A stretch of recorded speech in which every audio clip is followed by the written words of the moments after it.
15 अगस्त मतलब पूरे भारतवर्ष में सभी भारतीय हर्ष और उल्लास के साथ इस 15 अगस्त के दिन को स्वतंत्र दिन के रूप में मनाते हैं।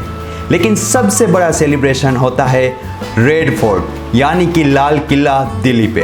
हर प्राइम मिनिस्टर 15 अगस्त के दिन रेड फोर्ट यानी कि लाल किले पे ही क्यों ध्वज लहराते हो और क्या विशेषता है, इतना स्पेशल क्यों है लाल किला यानी कि रेड फोर्ट। गुल खिले गुलशन खिले और खिले गुलदस्ता।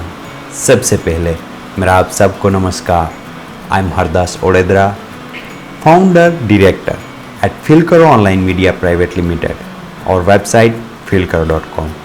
हम बात करते हैं लेटेस्ट ट्रेंडिंग टॉपिक और उसकी मज़ेदार जानकारियों के बारे में। आज हम बात कर रहे हैं रेड फोर्ट यानी लाल किला इतना क्यों स्पेशल है इंडिपेंडेंस डे पे। सबसे महत्वपूर्ण बात तो यह है कि रेड फोर्ट दिल्ली में है। इसके साथ साथ रेड फोर्ट का हिस्टोरिकल बहुत ही बड़ा रिच और कल्चरल वैल्यू है। क्यों? क्योंकि 16वीं सदी से लेकर अंग्रेजों ने जब देश आज़ाद किया तब तक रेड फोर्ट सबके लिए कैपिटल प्लेस रहा और राजा महाराज्य साम्राज्य और सल्तनतें बदलती रही, लेकिन रेड फोर्ट हमेशा कैपिटल रहा। तो ये लाल किला एक आइकॉनिक बिल्डिंग है हिस्ट्री में।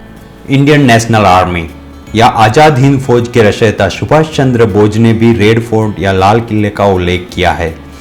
उसने कहा था अपने सैनिकों से कि मुझे ये तो नहीं पता कि स्वतंत्र भारत में हम में से कितने लोग जिंदा होंगे, लेकिन मैं आपको ये यकीन दिला सकता हूँ कि एक दिन जो बच जाएंगे वो लाल किले दिल्ली या रेड फोर्ट दिल्ली में ब्रिटिश एम्पायर को ख़त्म करके वहाँ पे परेड जरूर करेंगे। और सबसे बड़ा और आइकॉनिक मूवमेंट रेड फोर्ट तब बना जब 1945 में रेड फोर्ट ट्रायल यानी कि इंडियन नेशनल आर्मी के दूसरे वर्ल्ड वॉर के बाद पकड़े गए 3 सैनिकों पे पब्लिक ट्रायल ब्रिटिश एम्पायर ने किया, जिसमें 3 ऑफिसर थे, शाहनवाज खान, गुरुबख्श सिंह धिलोन, प्रेम शाहगल।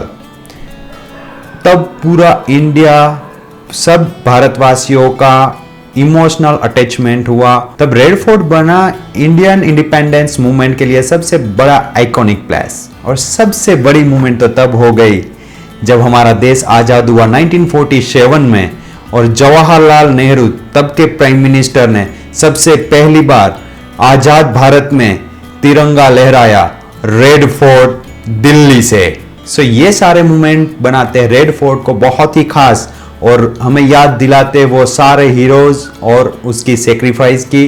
और हम सेलिब्रेट करते हैं अपने देश के इंडिपेंडेंस डे वही आइकॉनिक बिल्डिंग से हमारे प्राइम मिनिस्टर लहराते तिरंगा। उसी के साथ साथ आज हम बात करते हैं कि सुभाष चंद्र बोस ने हम सब देशवासियों को भी बहुत अहम संदेश दिए हैं। तो सुभाष चंद्र बोस ने जो कहा है, यदि जीवन में कोई संघर्ष या जोखिम नहीं है तो जीवन का आधा आनंद तो यूं ही समाप्त हो जाता है।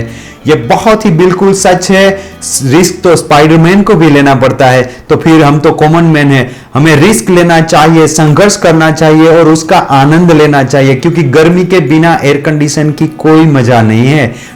प्यास लगे तभी पानी मजा देता है। वैसे ही संघर्ष और आनंद, रिस्क लेने के बाद जो आनंद मिलता है बहुत ही बढ़ जाता है। और संघर्ष और रिस्क लेके हमें आगे बढ़ते जाना है। हम सब देशवासी आगे बढ़ेंगे तभी तो हमारा देश सच्ची मायने में आगे बढ़ेगा। तो हम ना घबराएंगे संघर्ष से, ना घबराएंगे रिस्क से। हम रिस्क लेंगे और सक्सेसफुल होने के लिए हम संघर्ष करते रहेंगे। तो हम सब आगे बढ़ेंगे, एक साथ होंगे। और ऐसे इंडिपेंडेंस डे पे हमें ये सोचना भी चाहिए कि हम देश के लिए भी क्या करें। देश के लिए करने के लिए आपको सबसे पहले खुद से और अपने परिवार से, अपने गांव से, अपने शहर से, अपने स्टेट से शुरुआत करनी होगी। हम सब मिलके बहुत ही संघर्ष करेंगे, रिस्क से घबराएंगे नहीं और आगे बढ़ते चलेंगे। और अभी मैं आपको जो बताने वाला हूं कि संघर्ष करते हैं वो कभी हारते नहीं। हमारे pride of India. Switzerland has declared May 26 as the Science Day in honor of Dr. APJ Abdul Kalam. Switzerland ने 26 मई को डिक्लेयर किया साइंस डे, क्योंकि माननीय श्री डॉक्टर एपीजे अब्दुल कलाम ने 2006 में स्विट्जरलैंड की उसी दिन मुलाकात ली थी। सो एक भारतीय होने के नाते मैं बहुत ही प्राइड फील कर रहा हूँ इस बात पे। आपको कितनी प्राइड है, आपको कितना गौरव अनुभव हो रहा है, इसके लिए कमेंट में आप जरूर बताइए।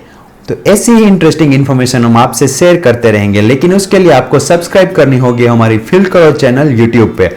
और अगर आपको पसंद है ये वीडियो तो शेयर कीजिए, लाइक कीजिए, कमेंट कीजिए। रहेंगी गुलशन तो फूल खिलते रहेंगे, रहेंगी जिंदगी तो कल फिर मिलेंगे।